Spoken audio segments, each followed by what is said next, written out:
Hello बच्चों, आज हम शुरू करने वाले हैं numericals question answer chapter number 3 motion in a straight line. ठीक है। अब motion in a straight line शुरू करने से पहले एक बात बता दूं। सबसे पहले तो आप कॉपी पेन लेकर साथ बैठो। कॉपी पेन लेकर साथ बैठो, उसके बाद आप अपने साथ अपनी एनसीईआरटी की बुक लेकर बैठो, क्योंकि मैं आपको यहाँ पे सॉल्यूशंस दूंगा। आपको क्वेश्चंस बुक में से देखना होगा, एनसीईआरटी की बुक में से। ठीक है। मैं आप चाहेंगे तो एनसीईआरटी के क्वेश्चंस को भी मैं भेज दूंगा, लेकिन मैं उसके सॉल्यूशंस को मैं आपको डेली भेजूंगा। चलो हम क्वेश्चन बिना लेट किए हुए, टाइम वेस्ट किए हुए, हम क्वेश्चन नंबर 1 देखते हैं। क्वेश्चन नंबर 1 में कहता है, in which of the following examples of the motion can the body be considered approximately a point object. कि कौन से एग्जाम्पल में जो बॉडी है वो पॉइंट ऑब्जेक्ट की तरह बिहेव करेगी। पॉइंट ऑब्जेक्ट मैंने सिखाया था। पॉइंट ऑब्जेक्ट का मतलब ऐसा ऑब्जेक्ट होता है जिसकी कोई डायमेंशन ना हो, डायमेंशन लेस चीज हो, उसको हम पॉइंट ऑब्जेक्ट कहते हैं। क्या कहते हैं? पॉइंट ऑब्जेक्ट कहते हैं। तो पहला कहता है, a railway carriage moving without jerk between two stations. किसी भी दो स्टेशनों के बीच में एक रेलवे कैरेज मतलब एक डिब्बा, रेलवे ट्रेन का डिब्बा कैसा ऑब्जेक्ट की तरह काम करेगा? पॉइंट ऑब्जेक्ट की तरह काम करेगा, बड़े ऑब्जेक्ट की तरह काम करेगा। तो याद रखो, मान लो एक स्टेशन यहाँ है और दूसरा स्टेशन 50 किलोमीटर दूर है, और डिब्बे की जो लंबाई है, डिब्बे की जो लेंथ है वो सिर्फ 20 मीटर है। तो कहाँ 50 किलोमीटर, तो 50 किलोमीटर के रिस्पेक्ट में 20 मीटर बहुत छोटा होता है, इसलिए 20 मीटर 50 किलोमीटर के रिस्पेक्ट में छोटा होने की वजह से पॉइंट ऑब्जेक्ट की तरह काम करेगा। तो आंसर देखो क्या लिखा, the carriage can be considered as the point object. याद रखना, considered as a point object because the distance between the two stations is much larger than the size of the carriage. वही मैंने बोला कि carriage की size से बहुत बड़ी दूरी होगी स्टेशन की, इसलिए वो पॉइंट ऑब्जेक्ट हो जाएगा। दूसरा पॉइंट देखो, कहता है, a monkey sitting on the top of a man, a monkey sitting on the top of a man cycling smoothly on a circular track. जो एक मंकी है वो आदमी के ऊपर बैठा है साइकिलिंग करते हुए, और जो आदमी है वो सर्कुलर पाथ पे घूम रहा है। तो इसको देखो क्या मतलब हुआ, the monkey can be considered as a point object because its size is much smaller than the distance covered by the cyclist. अगर मान लो एक सर्कुलर पाथ है बहुत बड़ा, तो बहुत बड़े सर्कुलर पाथ के कंसिडरेशन में जो मंकी होगा वो बहुत बड़े सर्कुलर पाथ के कंसिडरेशन में बहुत छोटा होगा, क्योंकि डिस्टेंस जो होगी सर्कुलर पाथ की बड़ी होगी, इसलिए वो पॉइंट ऑब्जेक्ट कंसीडर किया जा सकता है। Next question number 3, part 3, a spinning cricket ball that turns softly on hitting the ground. जो एक हम लोग देखते हैं ना, बॉलर जो होते हैं स्पिन कराते हैं बॉल को, जब स्पिन कराया, बॉल को स्पिन कराया, तो जो स्पिनिंग बॉल होती है जब वो जाके ग्राउंड पर टकराती है, टकराती मुड़ जाती है, टकराती मुड़ जाती है बैट्समैन के पास, तो वो कैसी होगी? तो the spinning ball can not be considered point object because its size is quite appreciable as compare to that the distance through which it turns on hitting the ground. अब बॉल टकराई, यहाँ टकरा के तुरंत बैट पे टकरा गई, तो यहाँ से लेकर यहाँ तक की जो दूरी थी, यहाँ से लेकर यहाँ तक की दूरी, ये बॉल और ये बैट, तो बॉल से बैट तक की दूरी बहुत छोटी होती है बॉल के कंपैरिजन में, मतलब उस रिस्पेक्ट में, मतलब बॉल उतनी छोटी नहीं है कि बिल्कुल तुम कह दो कि नहीं नेगलेक्ट हो गया। मान लो ये दूरी है 1 मीटर और बॉल है 10 सेंटीमीटर की। आ रही बात समझ में कि नहीं? ये बॉल हल्की सी घूमी, बॉल है बहुत छोटी, घुमाओ भी बहुत कम, तो हम उसको पॉइंट ऑब्जेक्ट तो नहीं कहेंगे कम से कम। ऐसा तो है नहीं कि बॉल यहाँ पे तुम्हारे हैदराबाद में बॉल जमीन पे टप्पा खाई और जाके मुंबई में घूम के टकरा रही है बैट पे, ऐसा तो है नहीं, इसलिए उसको हम पॉइंट ऑब्जेक्ट कंसीडर नहीं करेंगे। ठीक है, can not be considered as a point object. Fourth point देखो, tumbling beaker that has slipped off the edge of the table. एक टम्बलिंग बीकर था, एक बीकर था टम्बलिंग कर रहा था, वो अचानक से स्लिप हो गया और टेबल से नीचे गिर गया, तो वह कैसा काम करेगा? The tumbling beaker slipping off the edge of the table can not be considered as a point object. ये पॉइंट ऑब्जेक्ट की तरह कंसीडर नहीं किया जाएगा because its size is not negligible smaller than the height of the table. Table कितनी बड़ी तो height होगी नहीं कि हिमालय पर्वत के बराबर टेबल है घर में, ऐसा थोड़ी ना कि वो कोई राक्षसों का टेबल है। भाई टेबल की ऊंचाई कितनी होगी? 1 मीटर, 1.5 मीटर। बीकर कितना होगा? 10 सेंटीमीटर, 20 सेंटीमीटर का। तो उतनी बड़ी हाइट नहीं है कि उसके कंसीडरेशन हम बीकर को छोटा मान लें, इसलिए बीकर जो है वो पॉइंट ऑब्जेक्ट नहीं है, जो बॉल घूम रही है वो भी पॉइंट ऑब्जेक्ट नहीं है, मंकी पॉइंट ऑब्जेक्ट है, और जो कैरेज है वो भी पॉइंट ऑब्जेक्ट। देखो बेटा, अब हम देखते हैं क्वेश्चन नंबर 3। बहुत इंपॉर्टेंट क्वेश्चन है ये, क्वेश्चन नंबर 3 बहुत इंपॉर्टेंट। देखो कैसे, समझो। क्वेश्चन मैं पढ़ता हूँ, आप लोग बुक में देखें, एनसीईआरटी की book, question number 3 chapter number 3, motion in a straight line. कह रहे हैं a women starts from her home at 9 AM।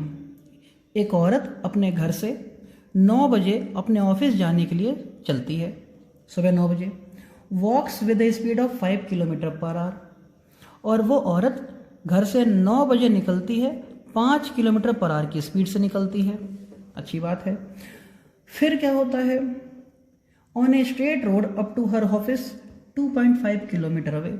और घर से उसके ऑफिस की दूरी 2.5 km है। तो एक औरत सुबह 9 बजे निकलती है, 5 km/h की स्पीड से निकलती है, और 2.5 किलोमीटर उसका ऑफिस है, 2.5 किलोमीटर। तो पूछता है, और वो शाम को 5 बजे तक ऑफिस में रुकती है, and stage at the office up to 5 PM। मतलब सुबह 9 बजे निकली, 5 km/h की स्पीड से निकली, 2.5 किलोमीटर उसका ऑफिस है। चलो यहाँ तक समझ में आ गया। 5 PM of the return home by an auto with a speed of 25 km/h। देखो सबसे बड़ी बात तो ये कि जब ऑफिस जा रही थी तो घर से निकली तो 5 km/h की स्पीड से जा रही थी, आराम से घूमते फिरते जा रही थी। जब ऑफिस से छूटी तो उसकी स्पीड कितनी हो गई, 25 km/h हो गई। जाहिर सी बात है यार, स्कूल जाते समय बिल्कुल मन नहीं करता, स्कूल से आते समय ऐसा लगता है बस घर पहुंच जाओ कैसे भी, आज ही नहीं तो बहुत पहुंच नहीं पाएंगे, हो सकता है कि कहीं और पहुंच जाएं। तो सबसे पहले देखो, तो कहता है कि दोनों कंडीशंस में बताओ, उसका ग्राफ बनाओ, घर से ऑफिस जाने का, फिर जब वो ऑफिस में पहुंची, शाम को 5 बजे तक ऑफिस में रुकी, फिर ऑफिस से घर आई, तो इसका पूरा ग्राफ बनाओ, हुआ क्या क्या। देखो मेरे बच्चों, सबसे पहले मैंने टाइम निकाला, time equal to distance upon speed. कितनी डिस्टेंस थी, 2.5 किलोमीटर। कितनी स्पीड से, 5 km/h से। कितने घंटे में पहुंची, आधे घंटे में, मतलब 30 मिनट में वो ऑफिस पहुंची। तो कहने का मतलब ये हुआ कि वो 9 बजे चली तो 30 मिनट में पहुंची, इसका मतलब 9:30 बजे वो ऑफिस पहुंची। इसका मतलब वो 9:30 बजे कहाँ पहुंच गई, ऑफिस पहुंच गई। Between 9:30 AM to 5 PM। अब 9:30 बजे से लेकर 5 बजे तक वो ऑफिस में रुकी। ऑफिस में रुकी इसका मतलब कहीं चली ही नहीं। जब कहीं चली नहीं, ऑफिस के अंदर रुकी रही, तो भाई अच्छी सी बात है। She stage in her office that is at a distance of 2.5 kilometre from her home. इसका मतलब जो ऑफिस में ही रही और ऑफिस था 2.5 किलोमीटर दूर। तो 9 बजे निकली, आधे घंटे में पहुंची, 9:30 बजे ऑफिस पहुंच गई। ऑफिस से घर कितनी दूर, 2.5 किलोमीटर। अब वो 2.5 किलोमीटर दूर रुकी हुई है, कितनी देर तक, 5 बजे तक रुकी हुई है। रुके रहने दो उसको। फिर देखो आगे क्या कहता है। आगे कहता है कि जब वो 5 बजे से फिर वापस चली घर के लिए, the time at which she leaves her office 5 PM। 5 PM पे उसने अपना ऑफिस छोड़ दिया। नाउ अब टाइम निकालो, कितनी स्पीड से चली वो, 25 km/h से। फिर 2.5 किलोमीटर, तो डिस्टेंस अपॉन स्पीड 2.5 अपॉन 25, तो 1/10, मतलब 6 मिनट। मजा आया। कहने का मतलब जब ऑफिस जाना था तो आधा घंटा लगा रही है बेचारी, और जब ऑफिस से लौट कर आई तो कितनी देर में, 6 मिनट में लौट आई। बहुत जल्दी, भागो घर। तो इसका मतलब रीच होम एट 5:06। 5 बजे निकली, 5:06 में घर वापस। तो सोच के देखो हुआ क्या क्या। इसका ग्राफ बनाते हैं। ये इसका ग्राफ देखो, ये 9 बज रहा है, ये 9 बज रहा है। देखो 9 बजे ऑफिस से निकली, ये टाइम है और ये ऑफिस की दूरी है। और 9 बजे ऑफिस से निकली, चलती गई 2.5 किलोमीटर आ गया, ऑफिस पहुंच गई। ये आ गया B पॉइंट। ऑफिस पहुंच गई कितने बजे, 9:30 बजे। ये देखो टाइम पे मैंने क्या लिखा है, 9:30 बजे। ये पॉइंट 9:30 है।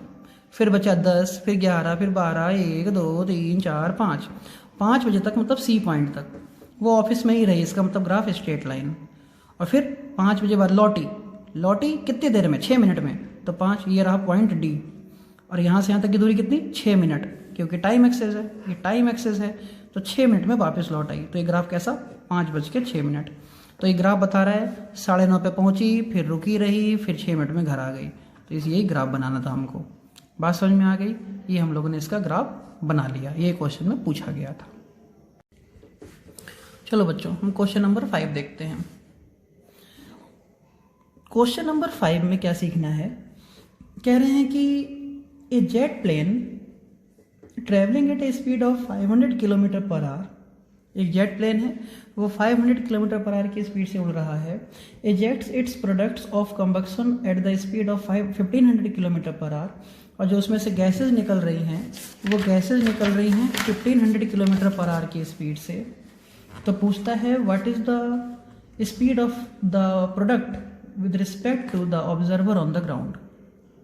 देखो बेटा, मान लो ए जेट प्लेन है, जेट प्लेन की स्पीड है 500 किलोमीटर पर आवर, इसमें से जो प्रोडक्ट निकल रहे हैं उनकी स्पीड है 1500 किलोमीटर पर आवर।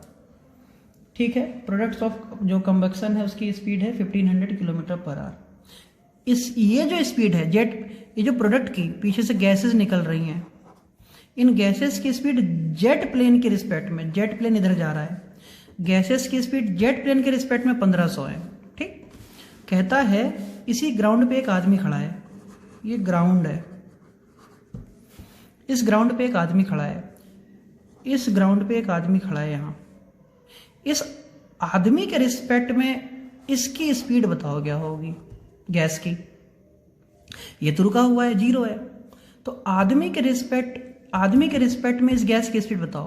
देखो गैस के जेट के रिस्पेक्ट में तो इसकी स्पीड 1500 है, सामने दिख रहा है, जेट के रिस्पेक्ट में गैस की स्पीड 1500 है, सामने दिख रहा है, लेकिन इस जेट की स्पीड, इस गैस की स्पीड आदमी के रिस्पेक्ट में कितनी है वो बतानी है। तो मान लो आदमी के रिस्पेक्ट में इस गैस की स्पीड v2 है, जेट प्लेन की स्पीड v1 है, क्योंकि इस आदमी ने गैस को कितनी स्पीड से देखा, v2 स्पीड से देखा, इस आदमी ने जेट को कितनी स्पीड से देखा, v1 स्पीड से देखा। आ रही बात समझ में कि नहीं? तो इसी चीज को मैं समझा रहा हूं, देखेंगे ध्यान से कि स्पीड ऑफ जेट प्लेन कितना 500। Let v2 be the speed of product मतलब gas with respect to the ground मतलब आदमी। तो तुमने जो गैसेस निकल रही थी उनकी स्पीड v2 मान लिया आदमी के रिस्पेक्ट में। Suppose the direction of motion of the jet plane is positive, जो जेट प्लेन है वो जा रहा है राइट साइड में, मतलब पॉजिटिव डायरेक्शन में, गैसेस निकल रही हैं पीछे की डायरेक्शन में। ठीक है, और कह रहे हैं relative velocity of the product with respect to the jet plane. अब जो मैं निकाल रहा हूँ रिलेटिव वेलोसिटी निकाल रहा हूँ प्रोडक्ट की मतलब गैस की जेट प्लेन के रिस्पेक्ट में। तो प्रोडक्ट की स्पीड हमने कितनी मानी है v2, जेट प्लेन की स्पीड कितनी v1, और v2 माइनस v1 आएगा किसके बराबर, ओरिजिनल वाली गैस की स्पीड के बराबर। याद रखना, इसको माना है आदमी ने, इसको माना है आदमी ने, ये v1 जो जेट प्लेन की है, इन दोनों का डिफरेंस किसके बराबर देखा उस आदमी ने, 1500 के बराबर देखा। तो v2 equal to v1 minus 1500, तो v1 कितना 500 माइनस 1500, तो v2 आ गया 1000। मतलब जमीन पे जो आदमी खड़ा है वो आदमी पीछे से गैसेस को निकलता हुआ देख रहा है 1000 किलोमीटर की स्पीड से। तो नेगेटिव साइन क्या बता रहा है, shows that the direction of product is opposite to the jet plane. Negative sign हमको ये बता रहा है कि जो गैसेस निकल रही हैं वो जेट प्लेन के चलने के उल्टा निकल रही हैं, अपोजिट निकल रही हैं। क्लियर हो गई बात? तो मेरे कहने का मतलब समझे, कुल मिला के हमें वेलोसिटी निकालनी थी जेट प्लेन की आदमी की वजह से जमीन के रिस्पेक्ट में। तो जमीन के रिस्पेक्ट में कितनी हो गई v2। अगर मैं एरोप्लेन पे बैठा होता, अगर मैं जेट प्लेन पे बैठा होता तो मुझे उस गैस की स्पीड में कितनी कहता, 1500 कहता। तो जेट की स्पीड कितनी कहता, 500 कहता। लेकिन मैं प्लेन पे नहीं बैठा हूँ, मैं जमीन पे बैठा हूँ, नीचे खड़ा हूँ। जब जमीन पे खड़ा हूँ तो मेरे लिए वो जेट प्लेन की जो गैस है उसकी स्पीड कितनी मुझे नहीं पता, मुझे नहीं पता तो कितनी पता है, v2 पता है।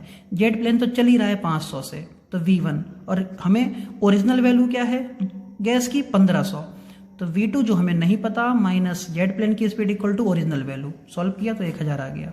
नेगेटिव साइन बता रहा है कि जेट प्लेन चल रहा है आगे तो गैस निकल रही है पीछे, ये हमको क्या बताता है, नेगेटिव साइन बताता है। आप इसको देखो, क्वेश्चन नंबर 5 बहुत इंपॉर्टेंट है। देखो बेटा क्वेश्चन नंबर 6, ये भी बहुत अच्छा सा क्वेश्चन है, छोटा सा क्वेश्चन है लेकिन अच्छा। देखो कहता है a car moving along a straight highway with speed of 126 kilometre per hour. एक कार है वो एक हाईवे पर चल रही है, 126 किलोमीटर पर आवर की स्पीड से चल रही है, अच्छी बात है, चलने दो। फिर कहता है is brought to a stop with in a distance of 200 metre. ये कार 126 किलोमीटर पर आवर की स्पीड से चल रही है और 200 मीटर चलकर रुक गई तो फाइनल स्पीड कितनी? 0। चल रही थी 126 किलोमीटर से, तो ये होगी इसकी इनिशियल स्पीड। u आ गया 126 kilometre per our. 126 kilometre our को चेंज कर लो मीटर पर सेकेंड में, तो 5/18। तो 5/18 मतलब 35 मीटर पर सेकेंड। तो कहने का मतलब कार की शुरू में स्पीड कितनी है? 35 मीटर पर सेकेंड। कार कितना चली? 200 मीटर चल के रुक गई। तो पूछता क्या क्या है, सोचो फिर ध्यान से। कहता है तो अच्छा तुम बताओ, चलो एक्सेलरेशन होगा कि रिटार्डेशन होगा? चल के रुक गई, जब चल के रुक गई तो रिटार्डेशन होगा, ब्रेक लग रहा होगा, ब्रेक लग रहा होगा, ब्रेक लग रहा होगा, इसका मतलब कार चल के रुक गई। तो देखो हमें ए निकालना है, एक्सेलरेशन निकालना है। फिर पूछता है कितने टाइम में रुक गई। दो बातें बता दो मेरे बच्चों, कैसे एक्सेलरेशन रिटार्डेशन से रुकी वो बताओ, और कितने टाइम में रुकी वो बताओ। तो मेरे बच्चे तो बहुत समझदार हैं भैया। फार्मूला होता है, तुमको u पता है, तुमको दूरी पता है, तुमको वेलोसिटी पता है, सब तो पता है।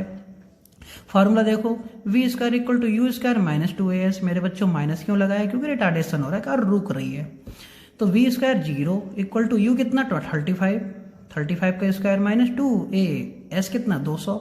सॉल्व किया तो a आ गया माइनस का 3.06 मीटर पर सेकेंड स्क्वायर। बात समझ में आ गई? तो ये क्या था? रिटार्डेशन था। पूछता है टाइम बताओ, तो रिक्वायर्ड टाइम क्या होता है? Time equal to v - u/a। अब ये कहाँ से ड्रामा आया? ये आया v इक्वल टू u + 80। यहाँ से t निकाल लो, ये तो 0 है। बात समझ में आ गई? तो कितना हो जाएगा? माइनस का u इक्वल टू 80, तो t इक्वल टू माइनस का u/a। u कितना? माइनस का 35, a कितना? 3.06, और आंसर आ गया 11.43 सेकेंड। क्लियर हो गई बात? तो हमने क्या एक्सीलरेशन निकाल लिया और हमने क्या निकाल लिया? टाइम निकाल लिया। बहुत ही अच्छा सा क्वेश्चन था, क्वेश्चन नंबर 6। मेरे बच्चे बहुत समझदार हैं, तो क्वेश्चन उनके लिए बाएं हाथ का खेल है, तुरंत समझ गए होंगे शायद। अब मेरे बच्चों हम देखते हैं क्वेश्चन नंबर 7। क्वेश्चन नंबर 7 में देखो क्या कहता है कि 2 ट्रेन्स A एंड B, एक ट्रेन A है और एक ट्रेन B है, ऑफ लेंथ 400 मीटर, ये भी 400 मीटर, ये भी 400 metre, each are moving on 2 parallel tracks. दोनों एक पैरेलल ट्रैक पे चल रही हैं, ये रास्ते पर, ये भी इसी रास्ते पर, पैरेलल हैं, दोनों चल रही हैं with 72 kilometre per our speed uniform. इसकी स्पीड भी 72 किलोमीटर पर आवर, इसकी स्पीड भी 72 किलोमीटर पर आवर। दोनों पैरेलल ट्रैक पे चल रही हैं, दोनों 400 मीटर की हैं, दोनों की स्पीड 72 और 72 है। फिर क्या कहता है? इन द सेम डायरेक्शन में चल रही हैं, with A ahead of B, मतलब ए ट्रेन बी से आगे है। देखो बी पीछे है, ए आगे है, अच्छी बात है। The driver of B decides, B के ड्राइवर ने डिसाइड किया कि वो ए को ओवरटेक करेगा। B decides to overtake A and accelerates by 1 metre per second square. B के ट्रेन वाले ड्राइवर ने डिसाइड किया मैं ए को ओवरटेक करूंगा, तो बी वाले ने अपने अंदर एक एक्सेलरेशन दे दी। एक्सेलरेशन कितने की दे दी इसने? a equal to 1 metre per second square. इसने एक्सेलरेशन कितने की दे दी? 1 मीटर पर सेकेंड स्क्वायर की एक्सेलरेशन दे दी इसने। अपने आप को तो जाहिर सी बात है आगे निकलना चाहेगा, इसने 1 मीटर पर सेकेंड स्क्वायर की एक्सेलरेशन दे दी। तो पूछते हैं बताओ कि जब ये बी वाली ट्रेन का गार्ड, मतलब बी वाली ट्रेन का आखिरी हिस्सा ए वाले ड्राइवर के सामने से गुजरेगा, अगर ए वाले सामने से गुजरेगा, तो ऐसी सिचुएशन में हमें ये बतानी है कि ए और बी वाले ट्रेन के बीच में, मतलब ए के ड्राइवर और बी के गार्ड के बीच में दूरी कितनी थी। समझ लिया क्वेश्चन को? बी वाले ने सोचा मैं ए वाले को पीछे छोड़ूंगा, जब ए वाले को पीछे छोड़ूंगा तो बी वाले ने अपनी स्पीड बढ़ाई, अपनी स्पीड बढ़ाई तो एक्सेलरेशन बढ़ा लिया। तो सोच के देखो, तो बी वाले ने अपनी स्पीड बढ़ा ली तो एक्सेलरेशन बढ़ा लिया। जब बी का गार्ड ए के ड्राइवर के सामने पहुंचा होगा, इसका मतलब बी वाले ने ए को पार कर लिया, क्रॉस कर लिया, तभी तो आगे बढ़ गई बात। तो ऐसी सिचुएशन में पूछता है कि जब बी वाले ने ऐसा सोचा, तुम लोगों का दिमाग बहुत तेज है, सोचो, बी वाले ने जब ऐसा सोचा कि मैं इसको हराऊंगा, उस समय बी वाले के गार्ड और ए वाले के ड्राइवर की बीच की दूरी कितनी थी बताइए।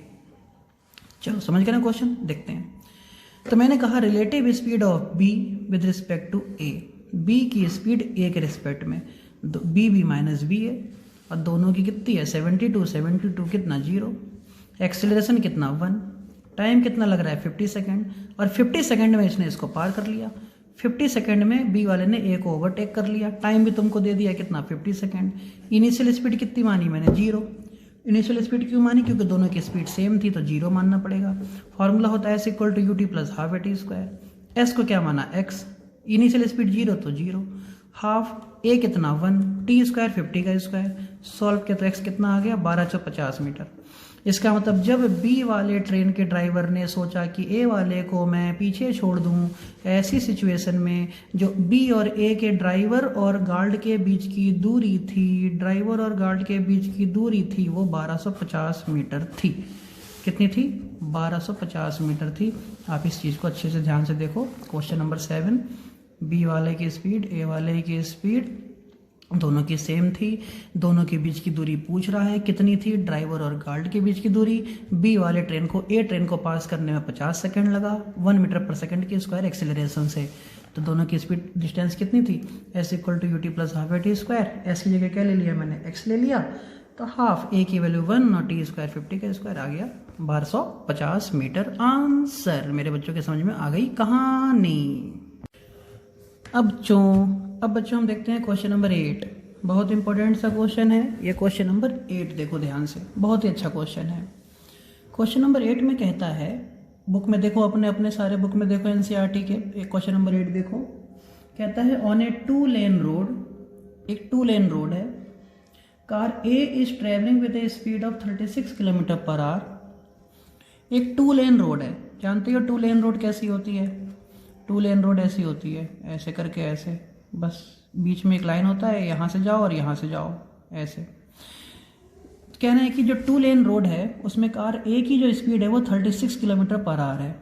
चलो अच्छी बात, आराम समझना इस क्वेश्चन को, बहुत ही बेहतरीन क्वेश्चन है, बहुत ही बेहतरीन। कह रहे हैं on a 2 lane road car A is travelling with a speed of 36 km/h। 2 cars B and C approaches car A. जो कार ए है वो जा रही है 36 km/h से। 2 कार और हैं, कार बी और कार सी, वो ए को अप्रोच कर रही हैं। बी अप्रोच कर रही है इधर ए की तरफ और सी अप्रोच कर रही है उल्टा, अपोजिट डायरेक्शन में। B and C approaches car A in opposite directions with speed 54 km/h each. इसका मतलब ए चल रही है 36 km/h से, बी चल रही है 54 km/h से, सी चल रही है 54 km/h से। मैंने सी स्पीड को माइनस लिखा क्योंकि इन दोनों के डायरेक्शन में यह अपोजिट चल रही है।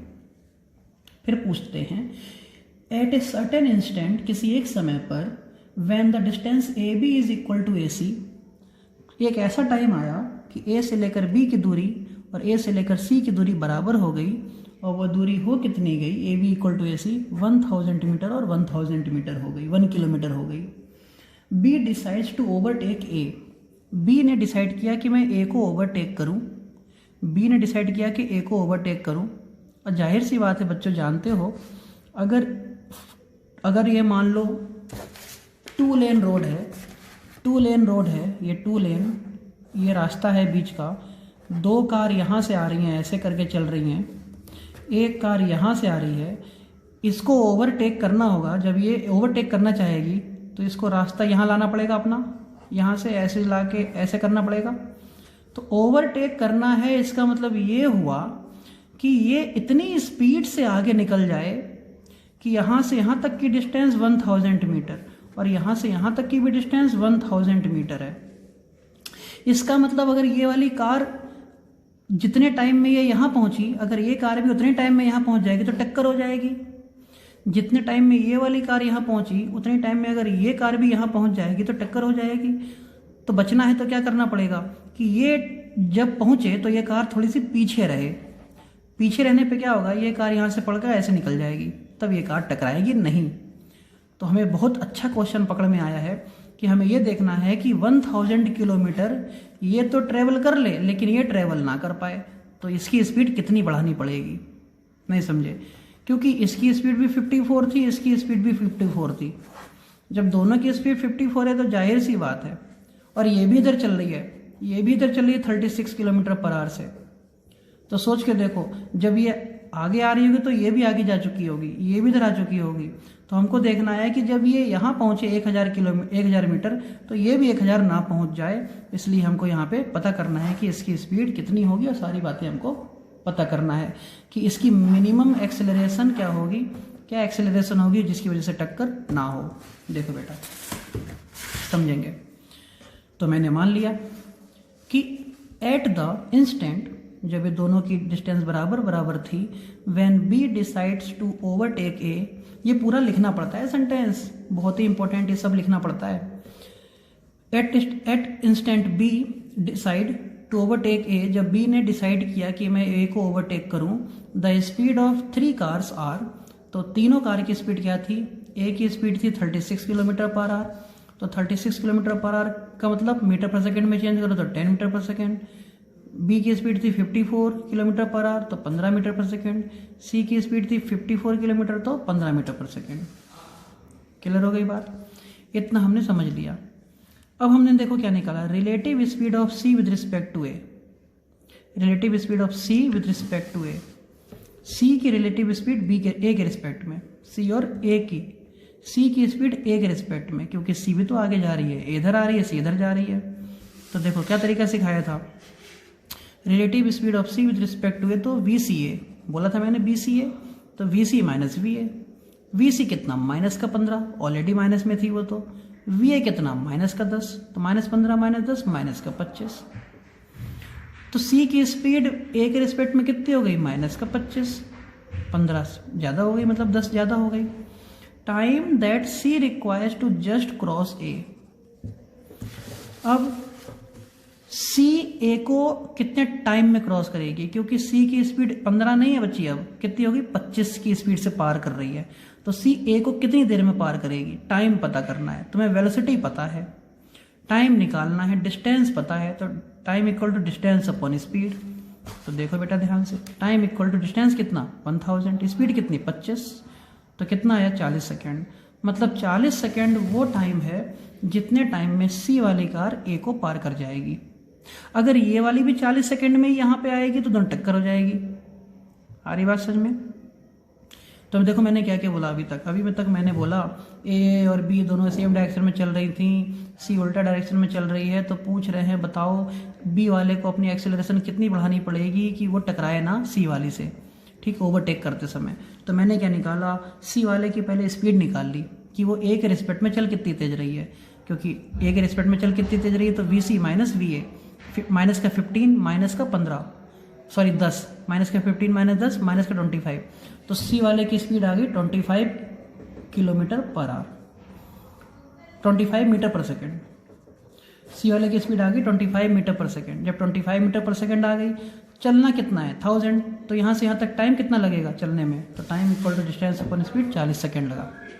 इसी तरीके से in order to avoid the accident, और एक्सीडेंट को अवॉइड करने के लिए B must overtake A in a time less than 40 second. देखा, अगर तुमको बी वाली चाहती है, अगर बी वाली चाहती है कि ए वाले से आगे निकल जाऊं और सी वाली 40 सेकंड में यहाँ पहुंची है, तो बी वाली को 40 सेकंड से कम समय में इसको पार कर जाना होगा। कि अगर मान लो बी वाली पार कर जाए 35 सेकंड में, तो बहुत बढ़िया, 5 सेकंड बाद ये यहाँ पहुंचेगी, टक्कर होगी ही नहीं। देखा, तो in order to avoid the acceleration B must overtake A in less than time of 40 second. So for car B we have V B A, B की स्पीड ए के रिस्पेक्ट में, तो V V minus V A, B की speed minus A की speed. B की speed कितनी 15, ए की speed कितनी 10, आंसर कितना है 5। तो वी की स्पीड ए के रिस्पेक्ट में कितनी है 5।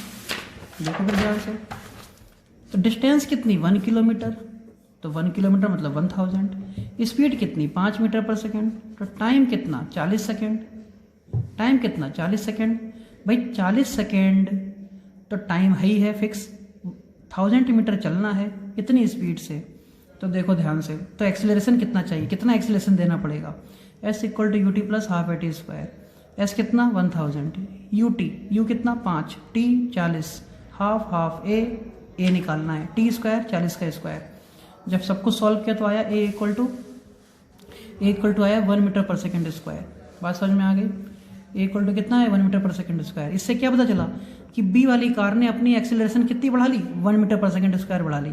1 मीटर पर सेकंड स्क्वायर एक्सीलरेशन बढ़ाने की वजह से क्या हुआ कि वो 40 सेकंड से पहले ही सी वाले के आने से पहले ही 40 सेकंड में वो ए वाले को पार कर जाएगी अपने एक्सीलरेशन को 1 मीटर पर सेकंड स्क्वायर बढ़ाने पर। फिर 1 मीटर पर second square is the minimum acceleration on that car B requires to avoid an accident.